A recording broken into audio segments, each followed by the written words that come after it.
I bet on my club. Yeah, I bet on my club. Yeah, I bet on myself. Yeah, I bet on myself. I don't need you, I do it myself. Yeah, I bet on myself. Yeah, I bet on myself. Yeah, I bet on myself. Okay, dream so big that they think I'm crazy. Let out the beast, no, they can't tame me. Don't play with me, better mind your business. I cannot stop now, I ain't finished. I'ma keep on going till I got that. Okay, the way that I'ma do it, they can't top that. No way. Critics trying to hate, but I don't talk back, I know that. I know the kid with the bull, tell him all that. I'm the one that I'm a gambler. Good morning and welcome to For Fantasy Stake, the Quad City's first and only fantasy football show. We are sponsored by Clint's Draft House Pizza and Grill, and we are part of the For Frequency Sake Podcast Network, which is presented by Durham Remodeling, Ryan Allison Tattoo, and Jared Zook Country Financial. I, as always, am your host, Doug. I am joined by Mr. Freddie Drew Locke over here, Danny and Brian. Gentlemen, we're the only ones who could bother to be showed up today, so I am bitter. So this ought to be a fun show. So how was your Thanksgiving, guys? Mine was low key. My wife and I just hung out at the house. She's been working so hard because she's a retail manager, and so we just kind of hung out at the house, had a little ham, had a little turkey. But all in all, it was good. How about your alls? Yeah, I had to work too because the airport never sleeps. But we still won money on how bad the Bears are and how bad the Dolphins are when the weather is below 40 degrees. So other than that, got paid to work and got paid gambling, so can't complain. Yeah, that's pretty good. And ours was pretty low key too, just the way we like it. So, all right, well, we're going to jump right into this. We're going to take a quick audible here off of the shot sheet. I wanted to right at the top talk about the Bears firing Matt Eberflus. Obviously, the Football Lounge guys will probably go in depth on this on their show this week, but I did want to touch on it here on the show. It was long past due for that change to be made. I actually read, was it last night, I think, from The Athletic. Poles actually wanted to fire Eberflus after the Patriots game, and ownership would not let him. So he's been basically a lame duck for almost a month. But yeah, the fact that he lost that locker room, the fact that the players are yelling at him after the game, basically confronting him, and he has to leave the locker room. That is about as bad of a situation as I have heard of. Or at least getting leaked anyway. I'm sure it's happened before, but that's about as bad of a situation as I have heard of publicly happening at the end of a coach's tenure. So it needed to happen. I'm not sure as to where we kind of go from here. The guy who's going to now be the interim head coach was just made the offensive coordinator last week after being the passing game coordinator for most of the season. I don't know a whole ton about him, but it does seem to be a meteoric rise. So we'll see how this goes. I'm assuming that he's going to get the last 5 weeks kind of as an audition. The Bears, being cheap, will probably try and keep him on as their regular head coach so they can save some money. I am out here campaigning for Mike Vrabel to take the job. I got Joe to agree with me. I asked Joe if he wanted Lincoln Riley, and he said he would rather cut off his own balls. So that is in typical Joe fashion. So that is kind of where we stand with things in terms of stuff. Guys, I know you're not really kind of as Bears connected, but what kind of your thoughts on the Bears getting rid of I agree. It was obviously about time they did the short-term thing by getting rid of the offensive coordinator first, but there's been issues all year. And then the other day with that very last play, he didn't take any responsibility. I mean, he didn't say, yeah, we could have done things better or whatever. So, I mean, a coach has to stand up, and especially when he's got a rookie quarterback, stand behind his quarterback. He did not necessarily. So, I mean, it was time. It was past time. So I'm glad he's gone. And hopefully, I mean, the Bears have weapons. I mean, let's be honest here. They went out and got some stuff in the offseason. I mean, when you've got Swift, Keenan Allen, DJ Moore, Cole Kmet's not a horrible a horrible tight end. So I mean, it's not like your team's completely like void of talent, I don't think. So, they should be doing better.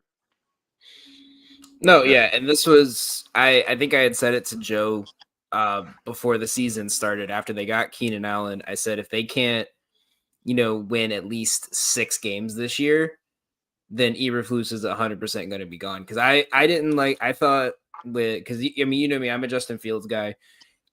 He completely misused Justin Fields, and now he's in a better situation. And the big argument with Justin Fields was always you didn't give him weapons until the last year. And then when your number one receiver is Darnell Mooney, and then your second receiver isn't even on a practice squad right now with Justin Fields. Like, what are you giving him? So I definitely think that now that they gave a good quarterback weapons and they saw how much this offense struggled, this was 100% due. When all of Twitter is agreeing with it. Like, I haven't seen one person say, "Oh, it's not Eberflus's fault." Everyone on Twitter was like, "Thank God this is over, and now we can see what they would do under hopefully a new coach next year." But like, did you ever see the photo of the route trees that they had DJ Moore running the last 4 weeks? It was all screen routes or streaks. That was it. You have dynamic receivers, and your offense is deep ball, run, or screen. And it was too predictable. And yeah, it was just time. I feel like the Chicago sports teams always kind of try to keep their coaches as long as possible because of like tradition, or, you got to stick it out through the tough times and the good times, which we're probably seeing that with Billy Donovan and the Bulls, but I digress. This needed to be happened last year. When you're bringing Caleb Williams in and you're bringing him in, you needed to go ahead and start looking at, can he utilize Williams? And they basically wasted Caleb Williams' rookie year. Yeah. It's an indictment on the whole organization. I think I said this the last time I was on, but you've had your last 3 quarterbacks are all top 10 picks, and and it's been a terrible situation for all 3 of them. That is an organizational problem from top to bottom. Now, basically, this is Foles' last chance. He said, "Okay, I recognize this guy isn't working. I'm going to get him out."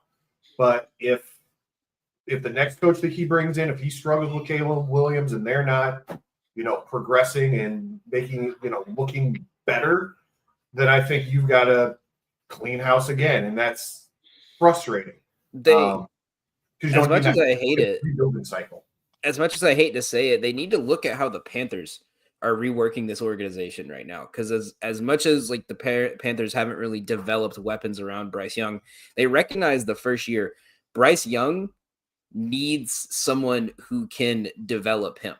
Like, he needs someone who can still teach him what to do. And that's what they did when they brought in Canales. They brought in a quarterback coach that made Baker Mayfield look like an absolute stud last year. And look at, like, it took him a bit, but look at Bryce Young last week against the Chiefs. Had probably one of the arguably best games of his career. And they've had a 3-week streak where they've been playing solid, not great, but solid ball. They need to go look at someone who can say, okay, we have great talent around our quarterback. We need to either bring in an offensive coordinator or a quarterback coach that can easily develop these guys, and bring in a head coach who can show him different styles. And I feel like we're barreling towards the same thing again. They're going to bring a coach in. He's going to run the same 10 plays over and over, and they're going to be bad. One thing that's kind of interesting to me, bringing up Bryce Young, is how both him and Anthony Richardson got a little restart, and both of them have done much better after the restart. I don't know if that's coincidence or they just needed a different view of things, but Yeah, it's true. Maybe that's what it is. Now, obviously, they're not going to sit Williams at any point, but maybe they just need a whole. Well, and the thing is, because the reason they sat Bryce Young is because he was playing horrendous. And they just said, okay, we're going to reset you and let you learn from a veteran. Like there's none of that right now because Caleb Williams is not the problem in Carolina was Bryce Young was playing bad. That's not the problem here. It's the problem is their whole organization has just had this thought of they'll figure it out eventually. Mm-hmm. Yeah, and they're just not. So need to move on from that. All right. Well, we've given that enough time this morning. So we're going to jump and actually kind of follow the shot sheet now. So we've got a naughty or nice list here. So first up is Tampa Bay's three-headed backfield. That's bad. I don't like it. It's turned into, from a fantasy perspective, it's sort of like the Broncos. You just don't know who they're going to decide is getting the ball. Like there's no rhyme or reason to it. It's who happens to be playing good at that moment. And you could see a player get 2 touches for 25 yards on 2 plays where the defense's run D broke down and then they don't touch the ball the rest of the game. So I don't like seeing those. I don't mind a 2-headed backfield because at least like with Tennessee, when Pollard and Spears are both healthy, you know who's getting the ball when and what kind of play they're running. So you can kind of know where to target for like fantasy wise. But 3, I don't like this running back by committee thing they're doing. Yeah, I'm going to put it on the exceedingly naughty list, to be honest with you. I think that Bucky Irving is RB1 now, but I'm a Rashad White owner, so I'm a little bit disappointed with that. And I was kind of watching the game. I was in Dallas this last week, but I followed the game on CBS Sports Tracker, and Irving got all the first 3 quarters snaps, so a huge chunk of them. And then White got a lot of his touches towards the end when they fell really far behind. And they had the bye week heading into that week, so I'm wondering, a lot of rookies get more work after a bye week. So I don't know if that's what's going on here or not. So I can't trust Rashad White today. So I'm actually going with Jaylen Warren over him. So. All right. Next up, we have 3 Thanksgiving games and a Black Friday game. And I'll start with this one. I think it's honestly too much. It's too much in a short period of time. I get that NFL is king and everybody's trying to get their slice of the pie. But for me, it's too much all day. Nobody's really kind of paying attention, especially if you're going to have a dud of a game like that Dallas Giants game that nobody really wants to see. Go back. If you want to have a Black Friday game, fine, but then go back to 2 games on Thursday is my thought on that. There's no point in stretching this out over Thursday, Friday, Sunday, Monday. It's just too much. Well, in reality, the only reason we have a Black Friday game is Amazon's just pissed they don't get their Thursday night football game that week, and they want to make their money. And that's really all it is. But we've seen it 2 weeks in a row. They haven't really been like last year's was terrible. It was Jets Dolphins, and I think the Dolphins won by like 40 points or something like that. And then this week's, we get another controversial Chiefs play. I don't mind the 3 games on Thanksgiving. I think it's good to have like it's 7:00. Most houses, everyone's already gone home. You sit, relax. You could sit and actually watch a football game. But especially when, you get a 3-hour nap with Cowboys Giants. But yeah, Friday, no. I would rather see them do like a Cyber Monday, like do a 2-game Monday night football stretch rather than because then it gives another team an extra day of rest.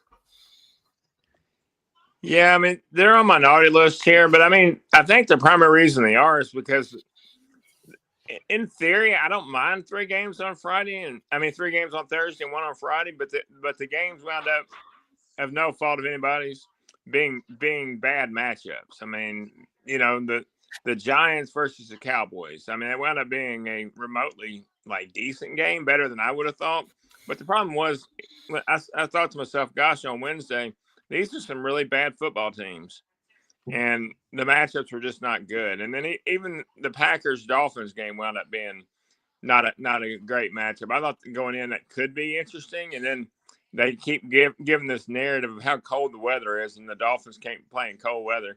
Well, listen, I mean, if you're going to be a playoff team at any point in your lives, you're going to have to learn how to play in cold weather.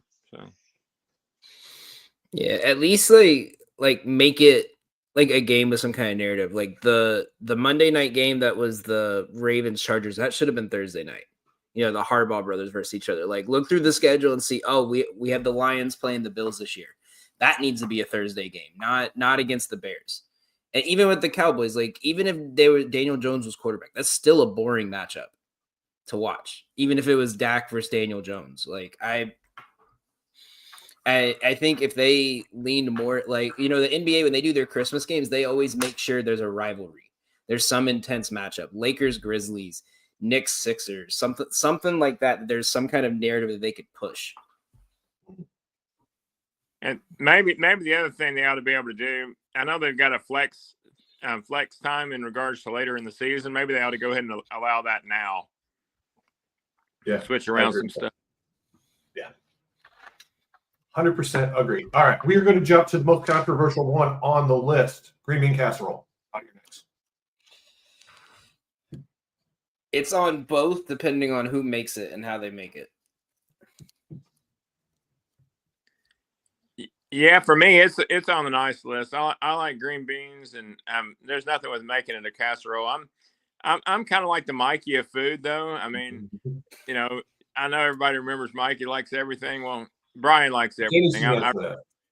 Please. So. But yeah, no, I agree. I think it's on the nice list as well. I know regionally sometimes folks don't like it, but here in the Midwest, we are down. It's like a Midwest and Southern thing. Yeah. All right. That will take us to the end of our first segment. We have a couple of questions already in the holster. So if you've got any, make sure that you get those our way. And we will answer them. If we get enough of them, we will answer them along the way. But for right now, we'll sit on them for the moment. So we'll take a quick commercial break, and we will be back on the other side. For frequency's sake, has you covered on all things sports. From the squared circle to the hardwood and the gridiron to the speedway, we've got something for everyone. Walk down the aisle with the boys from Cards Subject to Change every Sunday as they take a deep dive into everything pro wrestling. Head on over to the hardwood with Doug Green and Watching the W each week for all the news from the WNBA. Want more insight from Pit Row? Check out the Green, White, and Checkered podcast where they give their insight on everything happening on and off the track. Need your gambling fix? We've got you there. Dan Hancock and Gotham Gambling will help you cover the spread with the Golden Ticket Show. Football more your style? Explore the waters of NFL DFS with DFS Deep Dive with Brian Craighead and Jordan Kernan each week. More into the science portion of the game? The Professor John Bush and Dennis Michelson take you into their science lab and dissect your week in the data lab. Need to know who to start last minute? The network's flagship show, For Fantasy's Sake, is here in a pinch. The fellas come to you live every football Sunday from 10 to 11:30 Central with the week's best DFS, gambling, and lineup advice. And wrap up your Sundays with Joe Winkle and Nick Brinks as they come to you live with educated ignorance, looking at all the day's action. Not enough football on Sunday? Not a problem. Kick your feet up at lunch on Monday and slip into the football lounge with Mark and Dan while they look at the week that was in news, notes, and more. For frequency's sake, you know what we mean. Alrighty, we are back. We've got ourselves a little game to play. Let me find my little ultimate roster. And this week's is McDaniels. I'm loving it. Must have played on an NFL team where Josh McDaniels was the head coach. Stats will only count on a Josh McDaniels coached NFL team. Head coach. So he only had 2 head coaching stints, right? He was the Raiders coach and he was the coach of, what was that, Denver? I think, yeah.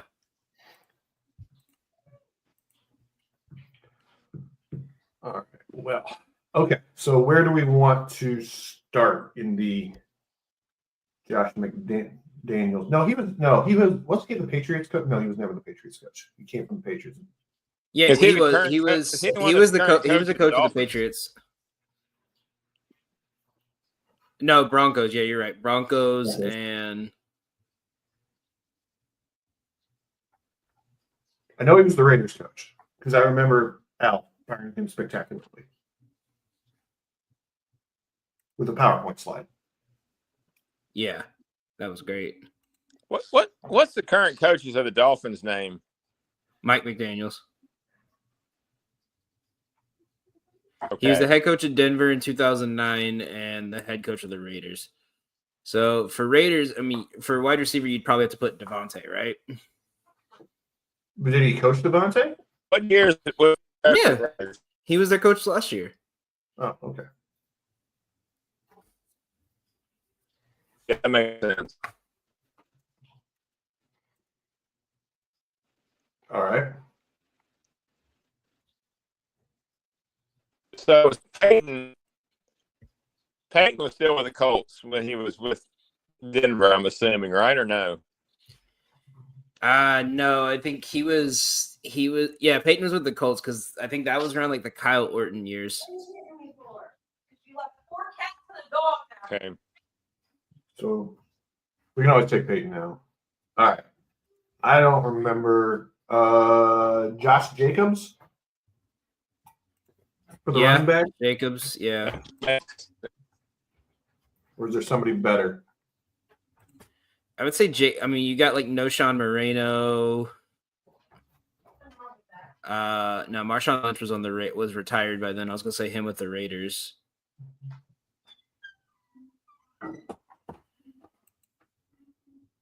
For tight end, would you put Darren Waller? Yeah, because they didn't. Yeah. I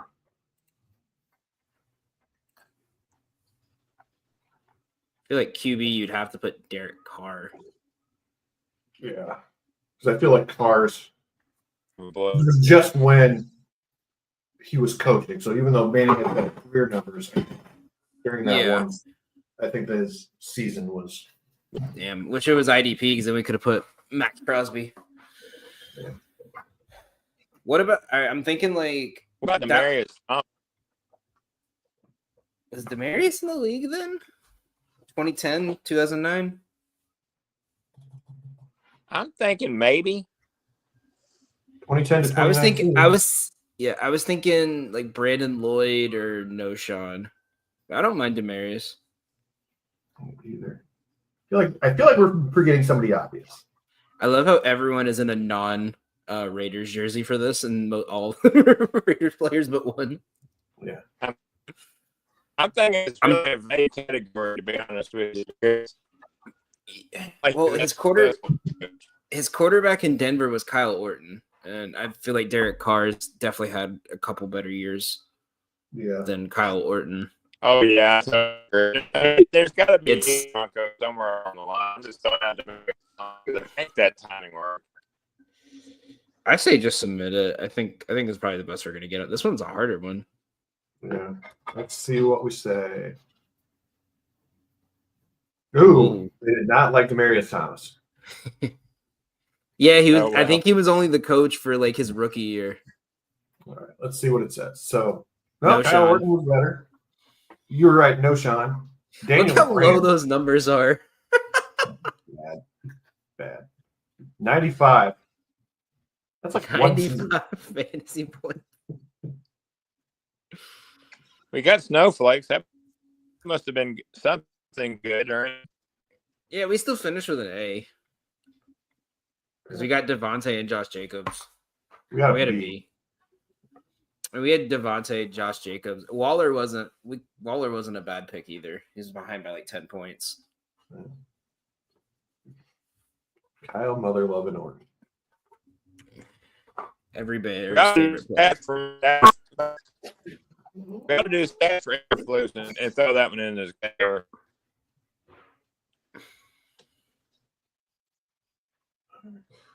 Let's see. Let's find another one. I always forget because I don't do these enough.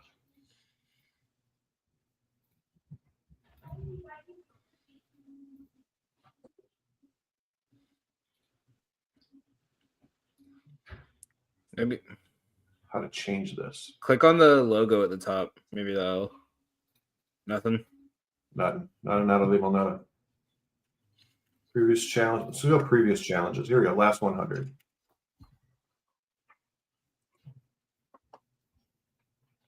Mascots that start with an R fields. Well, let's do that one. I don't mind that one. Okay, I was gonna say either that or the Thanksgiving. Beyond the Call of Duty. That's great. Let's do that one. That one looks fun. All right, so must have been an NFL teammate of Kyler Murray. All career stats will count, even while on other teams. You cannot pick Kyler Murray. So that would be It's not Josh Dobbs, is it? I was thinking wide receiver. Larry Fitzgerald. Yeah, thank you.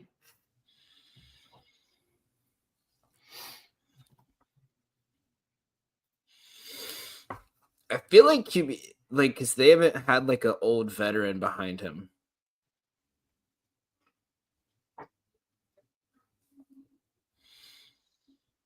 Running back, would that be? It'd be James Conner, right? It's gotta be. Tight end. Who is the guy who got traded? He got traded to Philly, like last year or 2 years ago. Not Ertz. The Goddard. Goddard. Yeah. And then my best guess is Dobbs, honestly.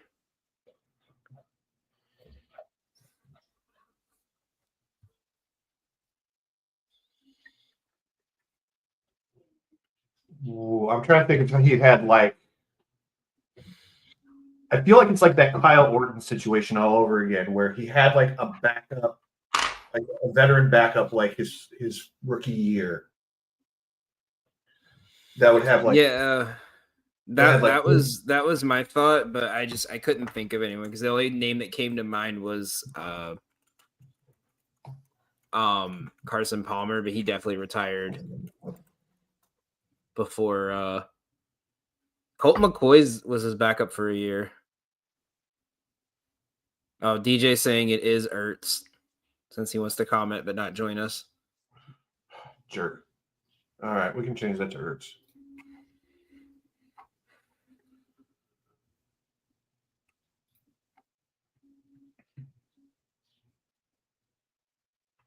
Would have been his teammate.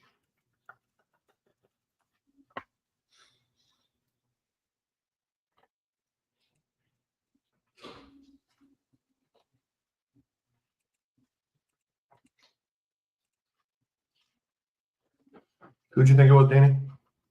I thought it was Josh Dobbs.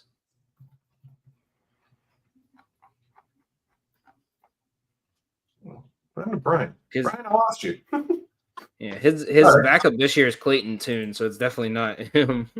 Right. Yeah, I think I'm back on. I had some kind of technical difficulty. No worries. So what's your thoughts here? So this would be teammates of Kyler Murray, and I think the one that we're stuck on is quarterback. Oh, goodness. Yeah, I mean, I mentioned Dan. I heard Dan say Dobbs. That almost makes as much sense as anybody, I would think. All right. Kyler's been with the Cardinals, his only other backup that's like played legitimate snaps is Colt McCoy. And I feel like Dobbs over the last 2 years has had enough stats that you could argue him over McCoy.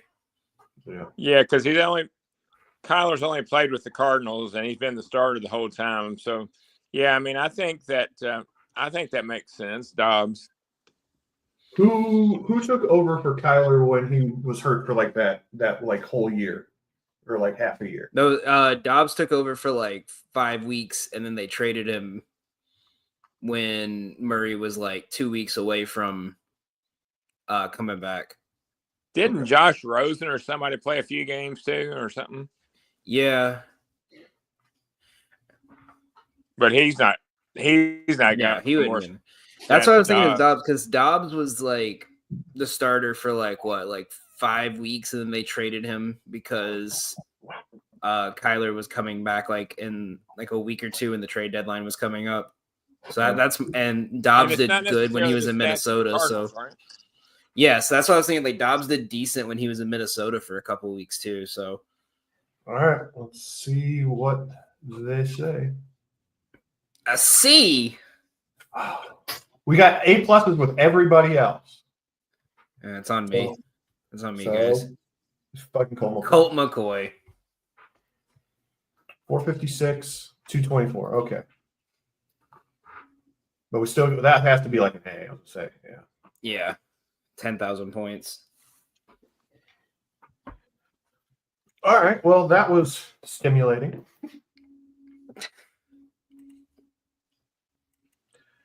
All right. Let me jump over here. We'll see where we are in the questions department. All right. I think we're still sit for another round. So we will go ahead. Stop sharing my screen. We will go ahead. We'll go to commercial break on the back side. There we are. Yes. We'll do a little flex, marry, kill. Serving the Quad Cities area since 1973. And with over 50 years of excellence on their track record, you'll see why it's so easy to trust their experts when it comes to all of your home improvement projects. This family-owned business has you covered on all your needs. Protect your home or building from the elements today and get great roof repair services. Need new windows? No problem. Durham Remodeling can upgrade your windows and doors. Whether you want to upgrade the little details in your home or office, or want to tear a room down and start fresh, the expert contractors at Durham Remodeling have your back. Even the smallest changes can completely transform your space. Ready to start entertaining your friends for backyard barbecues? Durham Remodeling will help you plan, design, and build your deck and patio for the perfect outdoor space. Durham Remodeling's work is 100% guaranteed, so you can rest assured that you're getting the best service around. Call 309-786-6715 today for your free estimate for all your roofing, siding, flooring, windows, and painting needs. That's Durham Remodeling, 309-786-6715. Roofing. Much love to Nick Briggs. All right. Let's see what we can do with the flex, marry, kill. So first up, we have 3 running backs: Rashad White, Ramondre Stevenson, because my business partner can't spell, and Najee Harris. I'm gonna flex Stevenson. I'm marry Najee, and I'll kill off Rashad White. I think this is his last year in Tampa, at least as a starter. Yeah, I'm right there with Dan, and I'm doing it for this week only. But yeah, I think that's the right order this week. I as well concur.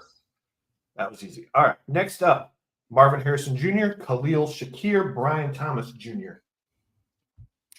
I'll flex Harrison.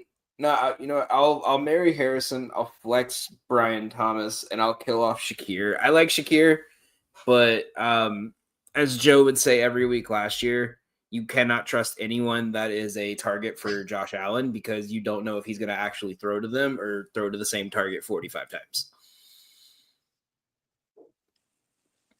Yeah, I'm definitely killing off Shakir on this one. And then I'm going to flex Marvin Harrison. So I'm going to slightly different order. I think I will agree with Danny.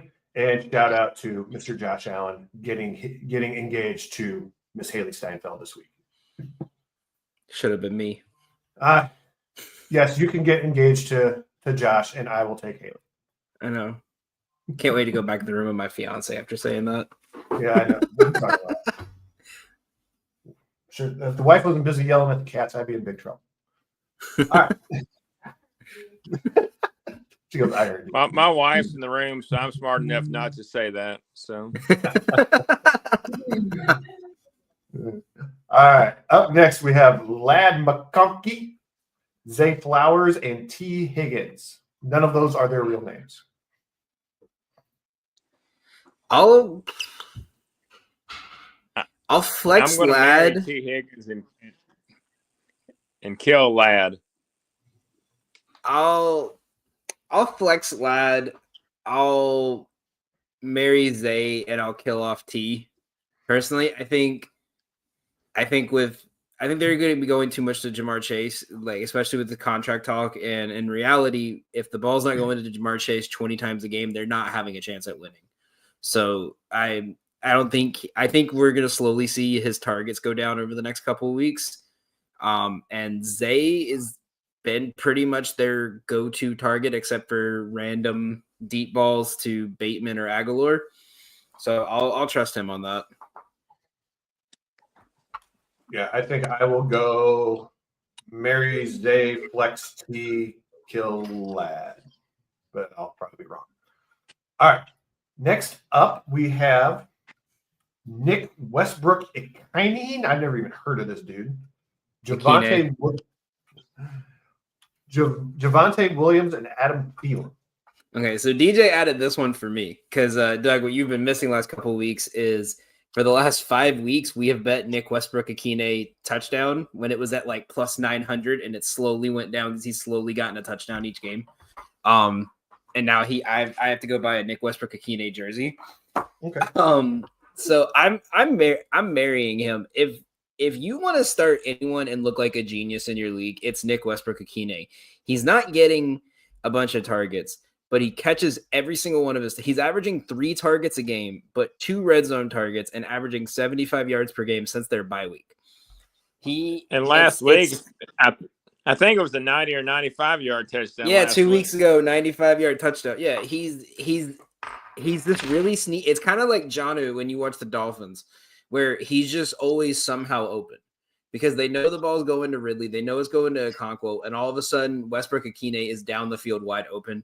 Levis has gotten a really good connection with him, so I'm still sticking with him. I'll flex Thielen in this case because as much as Bryce Young has learned how to use his other receivers and he learned he has more than one receiver on his team, Thielen is still his go-to target when they need a big catch. And Javonte is in that same situation that Rachaad White is in, where there's 3 running backs and we don't know who's getting the ball each week. So I just wouldn't even put him in my lineups anymore. Yeah, I'm right on board with Dan on all these picks. So. All right, that sounds fair to me. I will agree and make it a clean week. All right, we busted through those pretty quickly. And we have some time before our next break, unless we want to go long. Let's get this. I think we should get to some questions. We got a good couple of questions in here. All right. So, as always, we will start with Miss Lydia. Need to play 2, Mike Williams, Dallas Goedert, or C. Otten? I told her who to pick this morning, so my answer is she needs to start Goddard and Otten. I think Mike Williams is a good pickup if you have like nothing left in your lineup, but Goddard and Otten are good for at least 5 catches each, or at least 5 targets each. Yeah, Williams is just not getting any play, any targets. So yeah, you want to sit Mike Williams for sure from a Steelers fan. So. All right, that sounds like a effective sweep there as well. So, Miss Lydia, you have your answer. Next up is Patty. PPR, start 2 running backs, 1 wide receiver, and 1 flex. So we have JT, Brees, Bucky, London, Sutton, and Marv. I'm projected to win by 20. I need some safe plays. Well, I believe JT is out today from that because that's how Lydia got her question, because she needs a spot to fill with Jonathan Taylor. So I would go Brees Bucky here. I'm watching ESPN right now, and they don't mention him being out. Let me see. Someone told me he was out. Yeah, I don't think he is. No, I mean either way, I think Brees has a little bit of a better matchup, and I think this is definitely a must-win game for the Jets if they want to keep any slight hope of being relevant in that terrible, abysmal division. And Brees gets more touches in the pass game than Jonathan Taylor does. and so does Bucky Irving. So I would take those two personally, especially if you need a safe play. I mean, Jonathan Taylor is always good for at least 15 rushes. So, I mean, you can look at him for the flex. For passing game, I would say Marvin Harrison's probably your best bet. Yeah, that feels the safe. That was the safe name there out of the list for me. I guess for me, if I'm going to sit one, and really, I mean, honestly speaking, if I had this team, if it's a 12-team league, you're doing quite well. But I guess if I had to sit one, I'm going to say Bucky, just because I'm not sure if last week was really the takeover or not. So I think it's more of I think it's between Bucky and London for like a flex spot, if anything, and it's more, do you trust London against this Chargers defense that's been fairly solid? I mean, when Cousins played the Saints, he looked good, but everyone has looked good against the Saints in the last 4 or 5 weeks. Versus Bucky, at least like if this is Carolina and they smoke them, Bucky will most likely get more touches in the second half. But in the passing game, Rachaad White is non-existent. And that's kind of where I was going with that, is for PPR. It's either Bucky or what's his name? That's their third back. That's in the passing game. Rachaad White's just been kind of used for that, like, we're 3 yards from a first down. Let's get him in and pile drive the middle. Yeah. Yeah, like I said, I don't think you can really go wrong by sitting any one of the 5 guys. You should win. So. All right, and then last but not least for this round, K9 or Breece Hall? I'm going with K9. Who is K9? Kenneth Walker. Walker. I see, that's a tough one, because both the thing is Kenneth Walker is going to get his touches, but I feel like they've been going towards Charbonnet a little closer towards the end zone lately. Maybe it's just from what I've seen, but Breece is the every down back until they randomly just decide to give him a break. And if you're in a PPR, Breece gets more touches in the pass game than Kenneth Walker would. I'm trying to think who the Jets are playing today. Yeah, they play each Seems other. like a pretty tough matchup. Yeah. Okay. Seattle, the Jets. All right, and jumping back real quick when I was before we doing go my into research. and then going back real quick, they do have ESPN does have Jonathan Taylor as their number 10 running back, so that means that he is at least expected to play today. So that is where we are at this point. All right, that will take us to the commercial break. On the backside of that, we will have Brian talk a little DFS for us. When you're working to achieve your financial goals, it helps to have some trusted guidance along the way. Jared Zook with Country Financial is here to help you identify your goals and provide more support to work through any changes life may bring. As both a financial advisor of Country Trust Bank and registered representative of Country Capital Management Company, Jared can help you plan for your financial future. As a Country Financial insurance agent, he's prepared to help you with insurance options to protect the people and the things that matter most. Jared is there to support you as you plan for the future and to help you worry less and live more. Jared is licensed to insure in Arizona, Colorado, Illinois, Iowa, Indiana, Kansas, Missouri, and Tennessee. Call Jared today at 217-698-0599 or find him on Facebook at Jared Zook Financial Representative and tell him For Frequency's Sake sent you.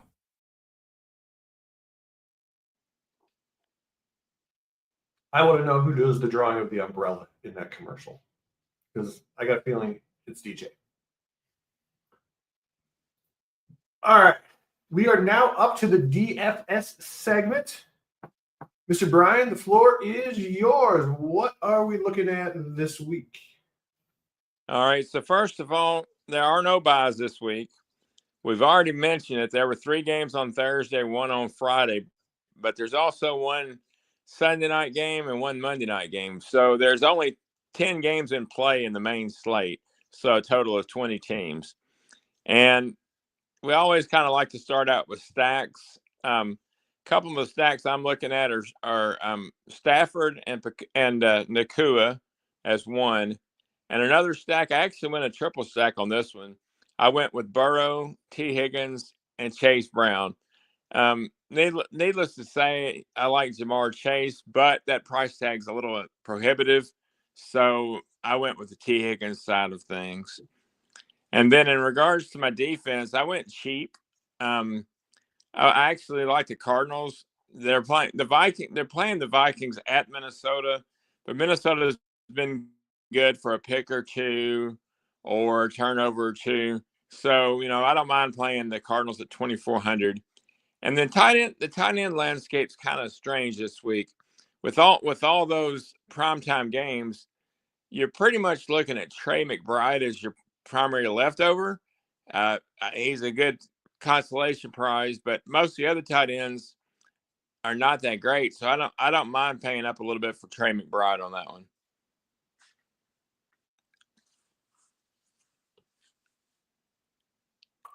And that's kind of where I'm at this point. Do you have any worry with the T. Higgins stack that we could see another game where Jamar goes off for 200 yards? Oh, it's always possible, of course. I mean, anytime Chase comes in play, he's capable of doing it. Now, I will say this: I'm a little leery about the stack in general, just because the Pittsburgh defense is pretty solid. I mean, but at the same time, I do like the opportunity for the other guys for sure.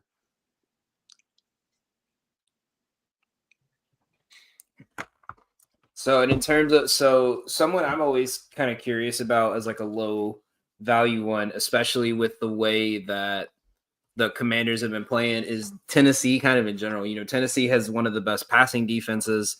You have, like we talked about, Nick Westbrook-Akine, who, can randomly go off. You have Calvin Ridley, who, we could see him go for a random 15 catches in the first half again. And Will Levis, who kind of looks like he has his arm under him. Is that a low value against a terrible defense in Washington? Is that a low value target you might consider?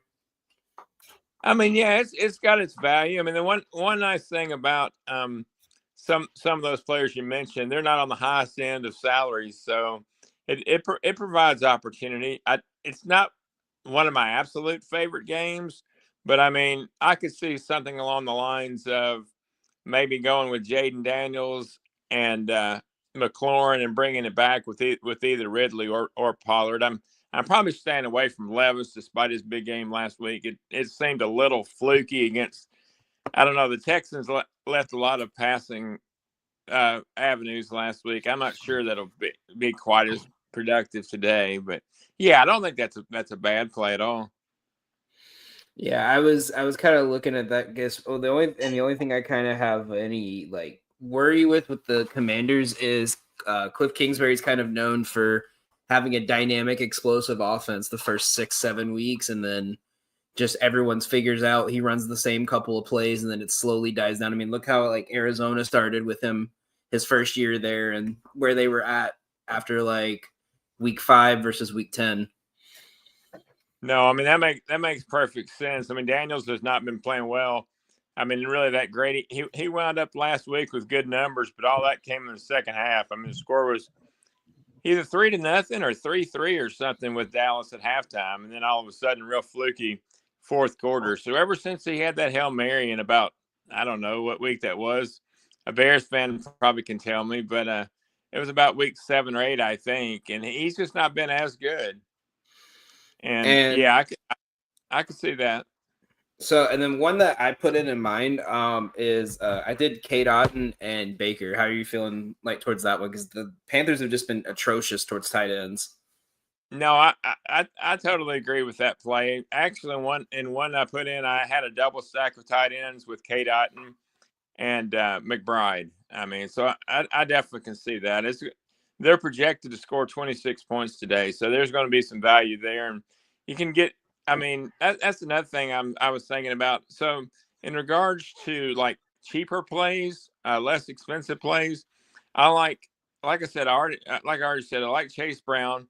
but you've also got Bucky Irving sitting at $5,800 from that same Tampa Bay offense. And I don't mind Jalen Warren for Pittsburgh. And in regards to receivers, I like Jordan Addison for the Vikings. So those are some inexpensive plays to play with.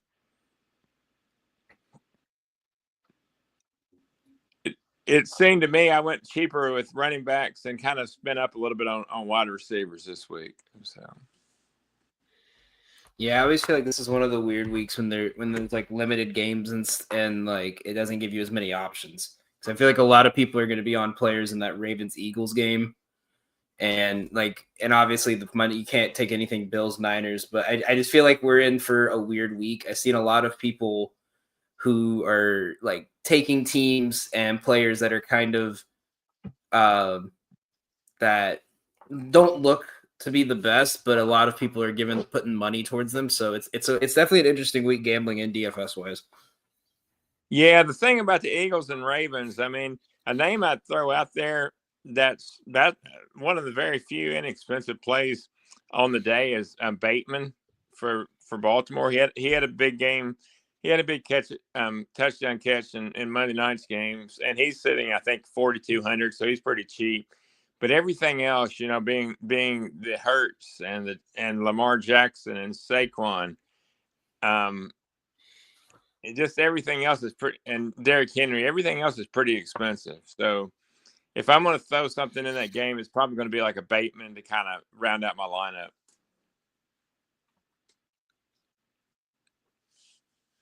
Because that's the worst thing, as we all know. If you spend up on one player, then you have to go cheap on really more spots than you probably want to. Yeah, and I'm curious with the way the Vikings have been playing Aaron Jones, if he's kind of an option too, because I'm not really sold on this Cardinals defense, and I think they've struggled away from home this year. I think he was one that I was looking at as a target, but I think I ended up staying away from him. Yeah, I don't mind Aaron Jones, but he's not an optimal play for me. I don't have him in any of my lineups. Like you said, they've been, for whatever reason, they've been given a little Cam Akers run some over the last few weeks, and Jones is one of the older, more successful older running backs. So as time goes on and the season goes on, it's you're starting to get a little bit less Aaron Jones love just because he's a little older. So. Yeah, I had the only other one I had like a question for you that I was looking at was Jordan Addison as an option, because we saw it last week. The pretty much the goal every game is you have to shut down Justin Jefferson, and I feel like this is the week they're gonna have Buddha on him. They're gonna throw the kitchen sink at them. And we saw what happened last week when they did that. Jordan Addison had an absolute amazing game. So he's at, I mean, is 6,300 something that you might think is worth taking for someone at his level and his kind of on or off target zone? Yeah, well, now on DraftKings, he's only 5,300. So yeah, I've got him in my number one lineup. I like Addison. Like you said, they've been, for obvious reasons, they shift the coverage to Jefferson. And the targets are a little inconsistent for Addison, but he's had a good game 3 out of the last 4, so he's starting to show some consistency. So I'm good with him. I mean, I would definitely give him a shot.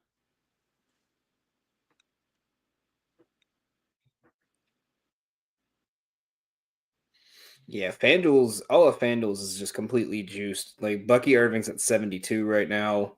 Chase Brown's at 73. Oh wow! No, Yeah. I always do DraftKings, and they've got him a little low. They've got both those guys a little lower. Of course, now I don't know, since I don't really do much FanDuel. I don't really know in regards to like what the top salary is. So, let's see. It's for this one I'm doing. It is 60K. okay, so yeah, they're sound like they're towards the top half, right? Yeah, I got Baker at 85, Otten at 62, and Chase Brown and Bucky at 72, 73. Yeah, on DraftKings, they're much lower. So like a big salary on DraftKings for a running back, like Saquon's like 8,300 or something like that. Well, Bucky's only 58. Yeah. So, yeah, and Chase Brown's 62. So they've got him on the lower half of starting running back. So I mean, those are two great plays on DraftKings, but maybe not quite as, maybe not perfect on FanDuel, but still good, I would think. So, and then what I'm just looking at now, just because Bucky. Ernest Johnson is not active for coach's decision this week. So, do you, with even though the Texans have a decent run defense, do you have any look at? Is it worth a look at a Tank Bigsby? Because as long as Peterson's there, I don't trust Etienne in a lineup. No, I don't blame you. I would still be a little leery of Bigsby in DFS play, but I mean, I think if you're in a situation where you need him in seasonal play, I would give him a thought, depending on what your other options are. Yeah. I picked him up in a league where I have no great backup running backs. He's not going to start this week, but he'll have to start next week when we get back to Bamageddon. So, yeah. Because, like I said, there are no buys this week, but next week there's either 4 or 6 again. So, and you said defense. You're targeting the Cardinals. Yeah, I like the Cardinals. Really, just because of price. I don't expect a big day from them, but Minnesota actually in terms of allowing fantasy points to opposing defenses, Minnesota is in the bottom, like they're like 24th, so they give up the 24th. They're like one of the top 10 offenses giving up fantasy points to the opposing defense. So it's actually better play than it seems, but we'll see how things go. Like you said, the Cardinals defense hasn't been great on the road. So I want to see what you think of mine real quick before we get started. Because I put this in live. So I got Burrow, Chase Brown, Jalen Warren, Addison, Thielen, Marvin Harrison, Cade Otton, Jamar Chase, and the Cardinals defense. I like that. Are there any wide receivers about the same price as Thielen? I have about 200 extra to play with, so I could go MVS, Westbrook-Akine, and Leggett, or I could go down for like Matt Collins, Demarcus Robinson, or Ray McLeod. You're kind of a Westbrook-Akine homer. What do you think? Yeah, my thing is, I don't want to if I put him into my superstition with gambling and DFS. If I put the same player in too many lineups, he sucks. So I have him for a bet, and I kind of want to trust him, but I kind of don't at the same time. I'm trying to think who Carolina's playing who today. Tampa. Okay, yeah. I don't have a problem with that. I mean, one thing about Thielen is he came back last week and he got several targets considering the fact he'd been out so long. So I could see an upside there. I love the rest of your lineup. Yeah, I have like 200 to play with, but I think I'm gonna stay with this. Yeah, it's a free entry tournament. Like I said, I might as well. Thielen came out last week and actually did fairly decent, considering he'd been out so long. So yeah. And Young played with him last year, so they got a little bit of a report. Yeah, that was what my. It doesn't seem like Thielen. Did Thielen play at all at the beginning of the season, or was this his first game of the year? No, he's been. I think he played week 1 and got hurt, and then he's been on IR. Yeah, I knew he'd been out forever. I just didn't know if he came back. Yeah, and if he's in a pinch, their go-to route is like him on the short drop, and plus with this is Canales versus former team. I figured that like he's gonna have a little extra motivation knowing how to attack their pass defense. Well, I'm sure you remember last year real well, where every play, Thielen to the left, Chuba to the right, and that was basically their entire offense. Yeah, and it was Thielen for like 18 catches and 21 targets, and it was like 60 yards. Yeah, exactly. Yeah, that's what they did. Every other play it was Hubbard, and then the other play it was Thielen. So I think that's pretty good in the PPR. So. Yeah. All righty. Thank you, Brian. That will take us to the end of this segment. I have no idea what we're going to do on the other side of the segment because this is normally when Joe comes in and talks for 15 minutes. So you're going to come in and talk for 15 minutes? All right. I can give a Joe rant. All right. I'm down with that. All right. So that is Florida what we State are lost doing. again. No. Florida State's doing a lot of losing this year. Exactly. So we'll just come in. There's a bunch of F-bombs when we gotta go. There was a 3-day window where Florida State got smoked, the Bears got smoked, and then Paolo Banchero got hurt, and Joe wouldn't talk to me for a week. I had to send him the number for the suicide hotline just as like a precaution.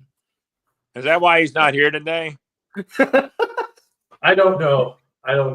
Why. I think he's got a family Thanksgiving thing, but yes, I think he's probably in mourning somewhere.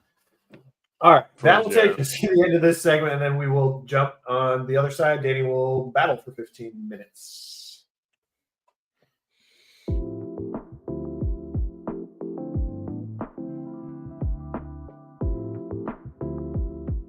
My name's Ryan Allison. I've spent over a decade immersed in the art of tattooing.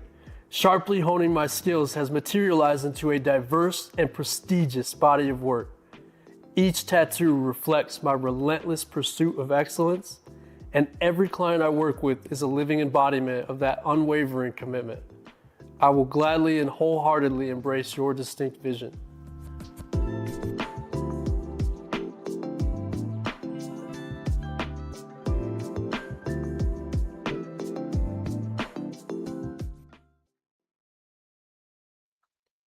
Alrighty. And we are back. Daniel, the floor is yours. I'm going to spend the next 30 minutes talking about how Nick Westbrook-Akine is the next Jamar Chase. I'm kidding. All right. I'm not going to do that. So I have 8 total plays over on Moneyline Go.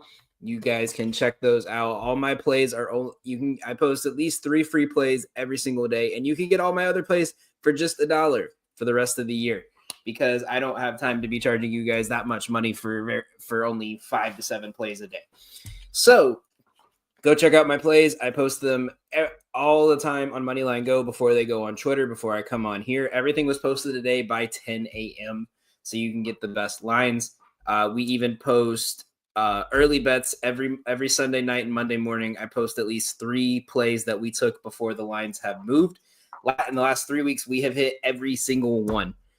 For example, we took the Broncos at -1.5 last week, and the line finished at 7. So that was an easy win for me. But today I have 3 plays I really like. First one is I'm taking the Rams money line. You could take the -2.5. I like that as well. But I'm gonna stay for the safer bet and buy the juice. I'm gonna take Rams money line.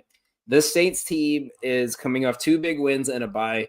This is and the Rams just kind of got shut down, it looked like last week. So this is a good bounce back spot for them with the terrible pass defense of the Saints, with one of the best quarterbacks of all time and 2 absolute lethal weapons in Kupp and Nakua.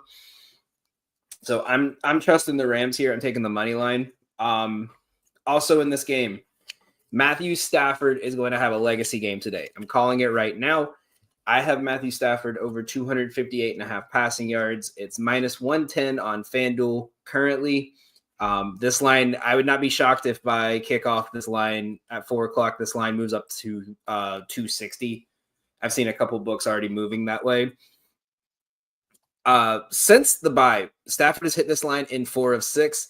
He has averaged 280 yards over his last 5 games. This pass defense is so horrendous. I had a stat for Joe, and I'm kind of mad he's not here for this one. So the Saints defense has when the quarterbacks they've faced have went over on their passing line in all but 3 games. Those 3 games were Bryce Young, Bryce Young, and Bo Nix when they lost by like 40 on Monday Night Football. That's it. Those are the only 3 games where the quarterback had not hit at least over their passing line. It's also the only 3 games where the quarterbacks have not thrown for 225 yards or more. So if you want a little parlay builder, there's that. But also they gave up 300 yards to the Browns wide receiver core in their last game. No matter if they won, Jameis Winston threw for 300 yards against them. And Stafford is a better quarterback than Winston and has better receivers. So I'm taking him over 258.5, but you can also take him to get 300 plus yards. It's plus 250 on FanDuel right now. So I took put a little bit of money on that as well. And now my favorite one, I told Nick I would do it again. I technically could not do this again because Jonnu Smith played on Thursday night. And I couldn't do our Nick Westbrook-Akine Jonnu Smith parlay for the 3rd consecutive week, and it's hit 2 weeks in a row. So today I decided to switch it in with Marquez Valdez-Scantling. I call it the hyphenated parlay. Nick Westbrook-Akine, Marquez Valdez-Scantling, anytime touchdown. I bet this on Monday and it was plus 800. It's plus 1,000 now. So 10 times your money for 2 guys to get a touchdown. Valdez-Scantling has gotten at least 3 touches or 3 targets per game because Derek Carr, when he doesn't know what to do with the ball, just flings it 50 yards downfield. And now they have a receiver who is okay with running 50 yards straight down the field on every single route he takes. So I like him, and Nick Westbrook-Akine, again, has been a wagon for us. So it's more of just the principle we have to take this play again. Plus, I don't trust the Commanders this week. I know Brian said that he thinks Will Levis's game last week was a little bit of an outlier, but I definitely think Will Levis is going to have a solid game at least today because this defense has just been horrendous. You saw Cooper Rush kind of destroy this defense for at least the 4th quarter of the last game. And to round it off, I have one more play here that I love. It's 3-1 odds, plus 200. Will Levis and Bryce Young each to get 200 plus yards. That one's a sweat, but this one, thanks to Betalytics, is probably one of my favorite plays. They're both projected to go well over their mark on Betalytics. Every projection I've seen is showing both of them going over. They're playing 2 of the worst pass defenses in the league. Bryce Young has looked really well over the last couple of weeks. You can, take out the Giants game, take out the Saints game where Chuba Hubbard destroyed them. Bryce Young had like almost 300 yards against the Chiefs, one of the best pass defenses in football right now, and almost won them the game when it came down to it at the end. So I think Bryce Young has kind of turned a corner. I think this is a good chance for him to hit 200 plus yards. The last time we took a Carolina Panther game against a division rival, we took them to win against the Saints, and they lost by 50. So it does make me a little nervous, but I like him today. I think it's good. Will Levis, with Pollard and Spears both playing today, both of them have been stated as not 100% healthy. They're going to trust Levis's arm, especially after last week, what he did to Texas. I don't think they're just going to go away from it when they have a great matchup for him today. So Will Levis to get 200 plus yards, Young to get 200 plus yards should be an easy mark for both the hit, and the odds are plus 200 as well. So it's kind of fate, the 200 for 200 parlay. Taking that one as well. That's all I have for today. Once again, all my plays are on Twitter and on the Moneyline Go website where I am a partner. You can see every single play from me and all of our best bettors. There's over 100 bettors on there that post their plays daily. So come check us out. So Dan, you're a proponent of Stafford. So in a seasonal format, are you playing Stafford or Jaden Daniels today?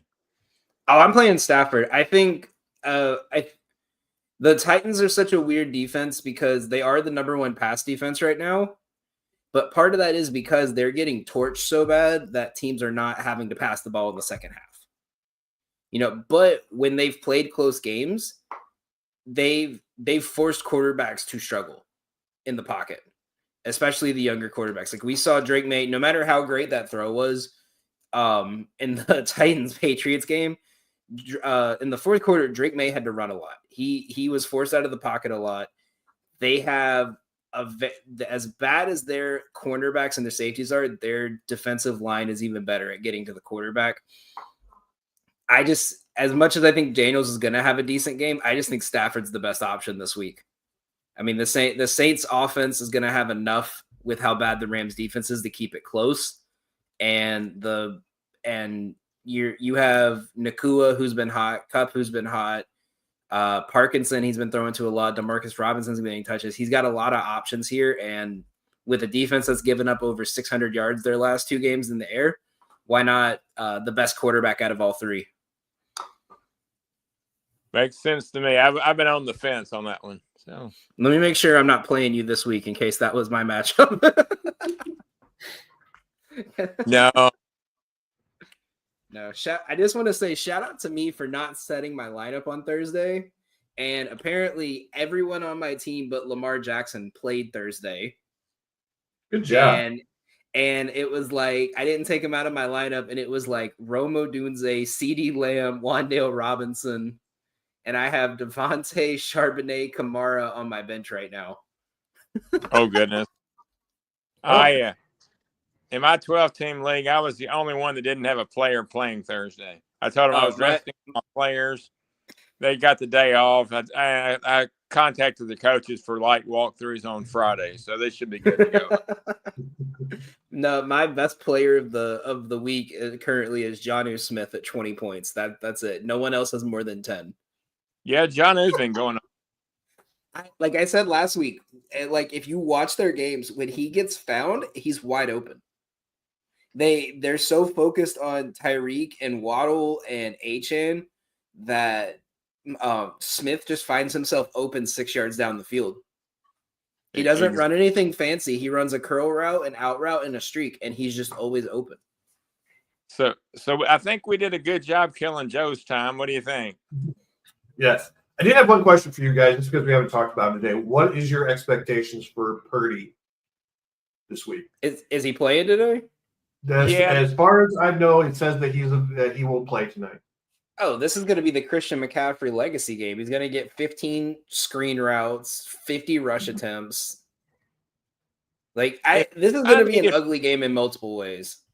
If I needed Purdy, the one thing to keep in mind also is the weather. I mean, they've talked about 3 feet of snow possibly before game time. So, yeah, the guy on ESPN, he's out there. You see the snow plows going along behind him. So. Yeah, they had to hire fans to snow the field out a week ago. I think for Purdy, if it would have to be a big if, I needed a low end QB1, high end QB2. I'd be okay with it, but I'd prefer not to start him if I don't have to.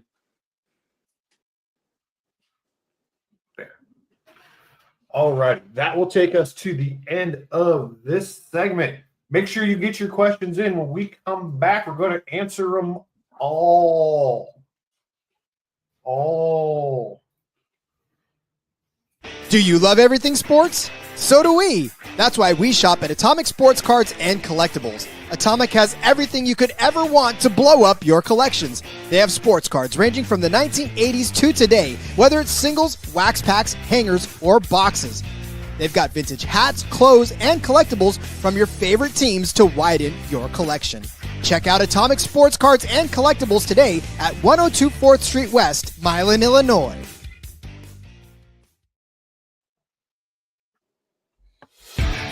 View from the West, the podcast covering Illinois high school football.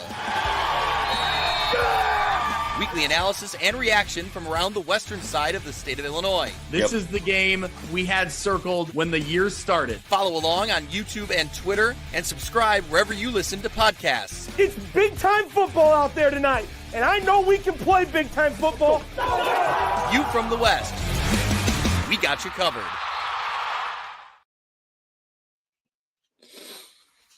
I have no idea who won the Illinois State Championships that would have been played the last 2 days. So shout out to everybody who won. Participation trophies all around. If y'all don't mind, a shout out to my high school in Frankfort, Kentucky. They are in the state finals, and my high school's never won next Saturday. So, all right, we are rooting for them. Are you going to go there and tear down the field goal post after? I should. I played football. We had some decent seasons when I played, but we've never won it. So I should. Brian's going to be the shirtless guy with words painted on his chest in the stands. He's going to get tackled by the equipment manager like that guy at Cal. I'm just hoping for 40-degree or less temperature so I can take off my shirt for sure.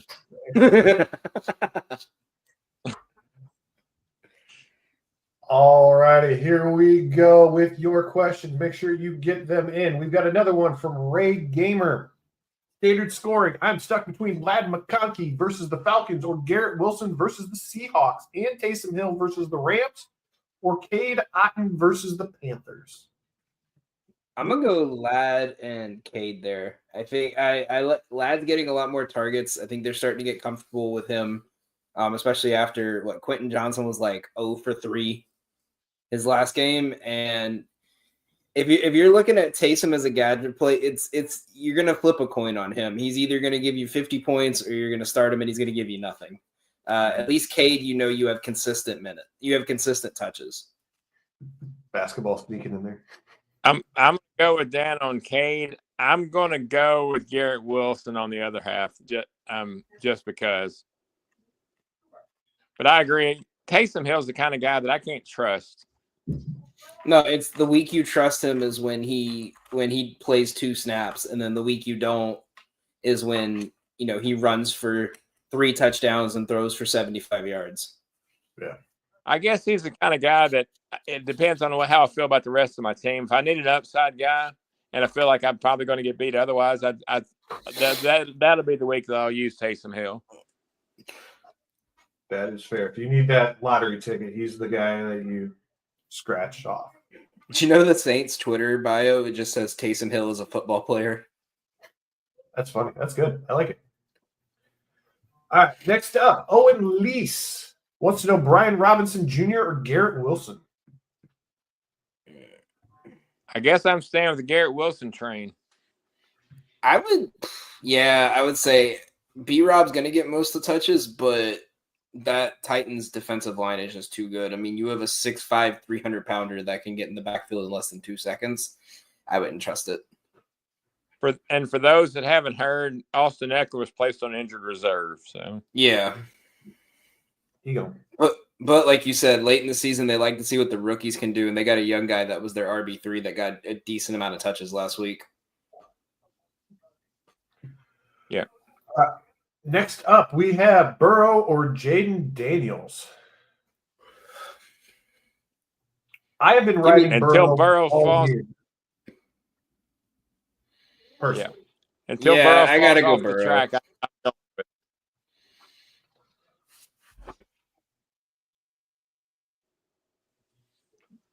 Okay, next up, full PPR flex spot, Garrett Wilson, James Cook, or James Conner. Nobody knows what to do with Garrett Wilson this week. Well, when your quarterback is 42 and has 1 leg, I wouldn't be surprised either. I'm not going Garrett Wilson in this one. I'm going to go James Cook in the potential snow game.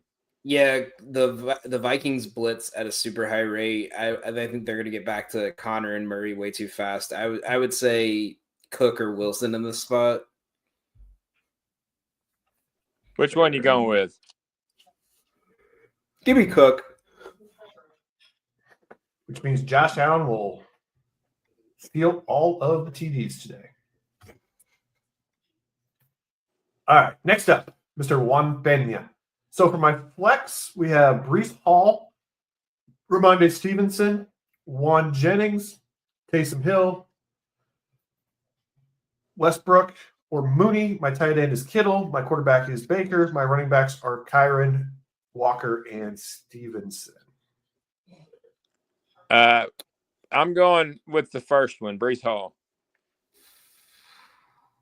I'm going to go against my better judgment here because you know who I would pick. I'm going to say Darnell Mooney. He has secretly been like a great receiver for this team because every time you think, like, you kind of forget he's there, boom, 50-yard catch or like a 30-yard touchdown pass. Yeah. Yes, ESPN has him wide receiver 21 this week. Yeah, I wouldn't be shocked. I think he can crack top 20.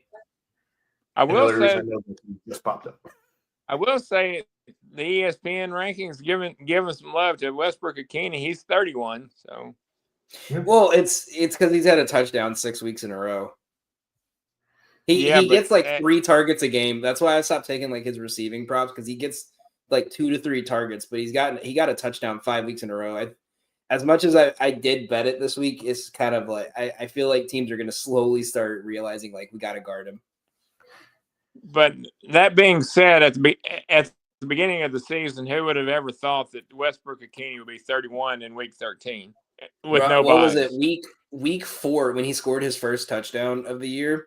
I was watching Red Zone and I was like, I forgot he was on a football team for like a solid like month. Like I forgot he existed, and I was like, oh yeah, I remember that guy.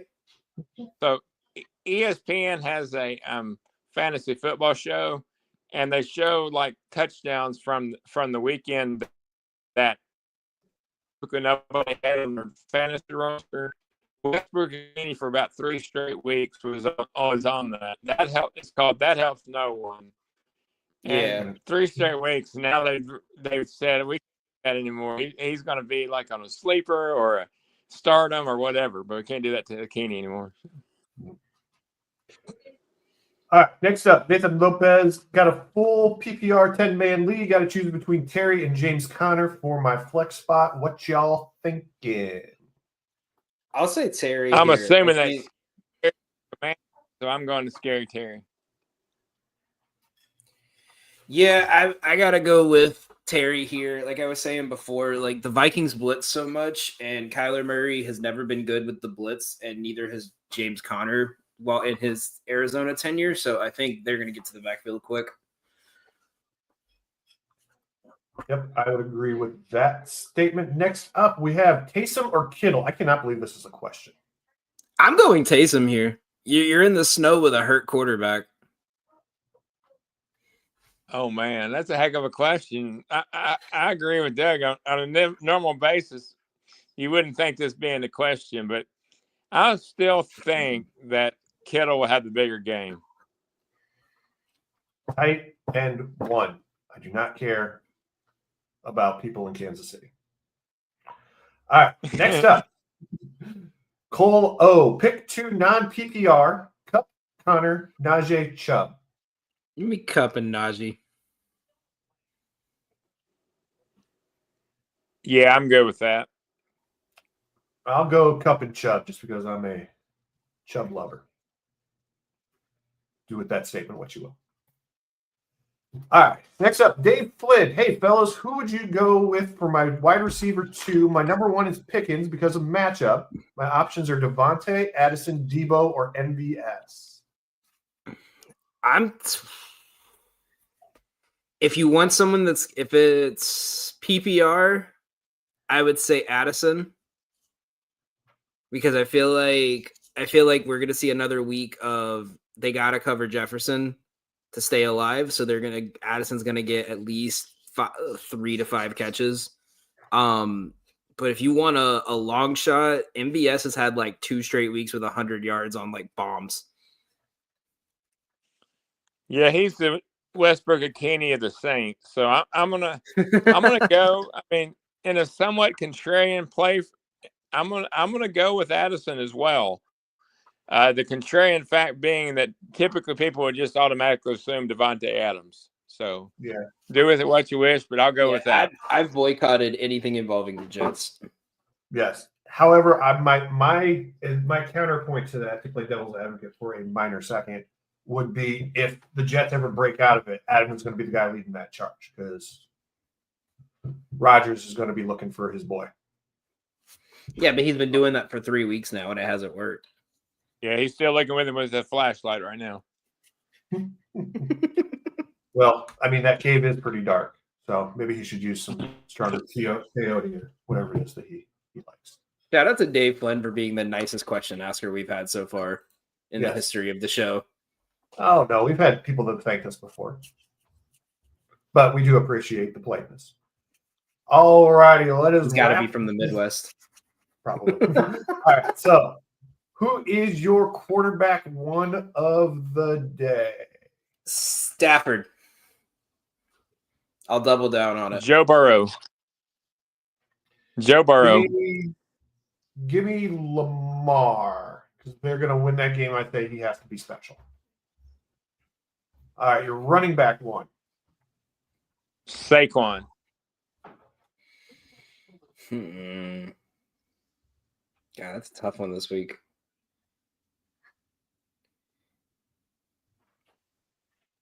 Give me Mixon.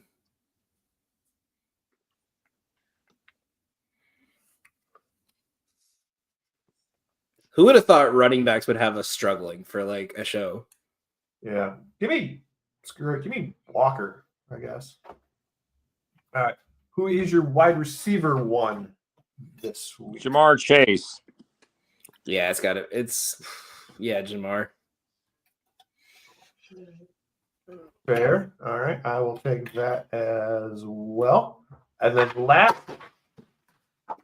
but certainly not least, it's fine, is tight end one. He's already played, Johnny. Not Travis Kelce. No, I mean George Kittle. If it has to be today, I would say K. Dotton. If it's all week, it's Johnny Smith's already got it. He's got 20 fantasy points already. Yeah. All right. And that will anybody got one more from Mr. Flynn. Stuck one in. Murray or Richardson? Oh God. I'm sorry. I'm gonna go Richardson because of the floor for his rushing work. Yeah, it's like I was saying, Murray is like with teams that blitz at like a top 5 rate, Murray is like 2-7 in his career. So if I would say Richardson in this case. Yeah, I think I lean that way too, just because he's playing the Patsies. So just because we all agreed, you got to go Murray. Yep, exactly. All righty, that will take us to the end of the day. We thank everybody for tuning in. We want to thank everybody who has watched. Hopefully, everybody had a good Thanksgiving. And then we want to thank all of our sponsors who were kind enough to donate this year. We also had in case you missed last week, we did do our Toys for Tots drop-off. Managed to get, we spent about $2,000 at the local Walmart. Got kids plenty of toys for Christmas, so that is always a good time. All right, Ryan, take us home. Happy holidays, everybody! Happy belated Thanksgiving and happy early Christmas. May all your photo finishes being winning ones. All righty, thank you, and we will see y'all next week.